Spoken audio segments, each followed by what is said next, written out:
There are Hollywood tough guys, and then there's Lawrence Tierney, who made real tough guys uncomfortable. He didn't just play gangsters, he lived like one. And while the rest of the noir stars were faking it with squibs and fedoras, Tierney was out back, getting arrested for real. Again. His legacy is a trail of broken noses, shattered glasses, bar tabs, and movie roles lost to violence.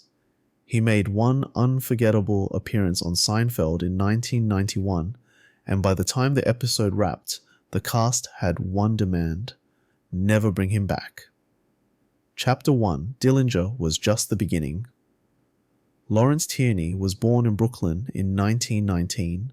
Square jaw, blank stare, built like a middleweight boxer who forgot how to smile. He broke out in Dillinger 1945 and was instantly typecast as the dangerous man, not tough guy, dangerous. In Born to Kill 1947, he played a psychopath with such convincing menace that people assumed he was just reading his grocery list, and maybe he was. Chapter 2, a rap sheet longer than his filmography. Off-screen, Tierney was a menace, a full-blown, full-time problem. From the 1940s through the 70s, he was arrested for assault, public drunkenness, disorderly conduct, sometimes all in one night. Known for fighting bartenders, producers, and innocent bystanders. Banned from studios for being uninsurable due to his volatility. At one point, he was arrested 6 times in 1 year. When asked why, he said, "I like to drink, I like to fight, what else is there?" His career collapsed under the weight of his fists. Chapter 3, the comeback no one wanted. Tierney disappeared for a while. Small roles here and there, TV bits. He was too dangerous, too unpredictable, too much of a risk. Until 1991, when Seinfeld cast him in the episode The Jacket as Elaine's father, a no-nonsense, war-scarred novelist named Alton Baines. Tierney was perfect, too perfect. He showed up on set and terrified everyone. Jerry Seinfeld said, "He scared the living crap out of all of us." He reportedly stared at people silently for minutes at a time, told violent stories without blinking, stole a butcher knife from the kitchen set and hid it in his jacket. Jason Alexander remembered saying, "I think he's going to kill us all." They finished the episode. He was never invited back. Chapter 4, the Tarantino resuscitation. Quentin Tarantino, a connoisseur of Hollywood's broken toys, cast Tierney as crime boss Joe Cabot in Reservoir Dogs, 1992. Tierney was 73 and still hard to control. Tarantino clashed with him so badly they nearly came to blows. But Tierney delivered, gruff, stone-faced, believable, because he wasn't acting. He just showed up and said the lines in between threatening people. It was his last major role. Final curtain.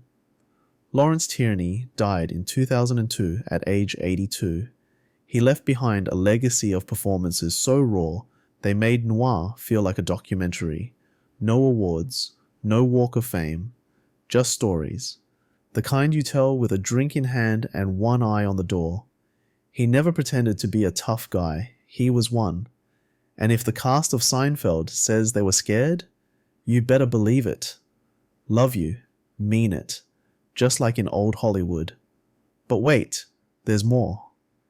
Tierney's greatest bar fights that we know of, a short, violent history of Hollywood's most dangerous happy hour participant. To quote a reliable source, every time you went drinking with Tierney, you were gambling with your face.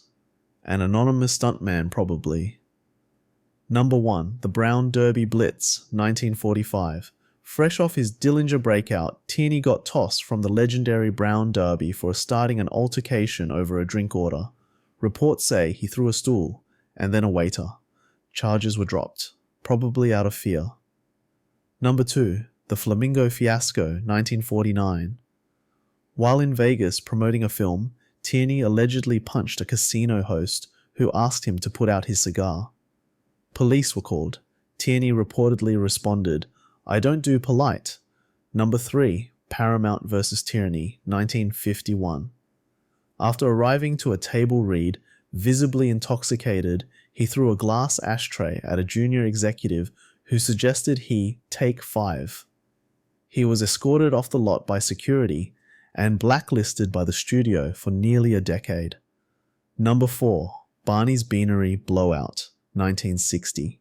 Arrested for drunken brawling with 2 bar patrons and reportedly shouting, "Nobody tells Lawrence Tierney when he's had enough." He had definitely had enough. Number 5, The Final Round, Reservoir Dogs Set, 1991. Though not a bar, Tarantino recalled Tierney arguing so explosively on set that security had to be called. "It was like dealing with a pit bull who learnt lines," said one crew member. Tierney's response? "That's how I work. Rest in peace, big fella."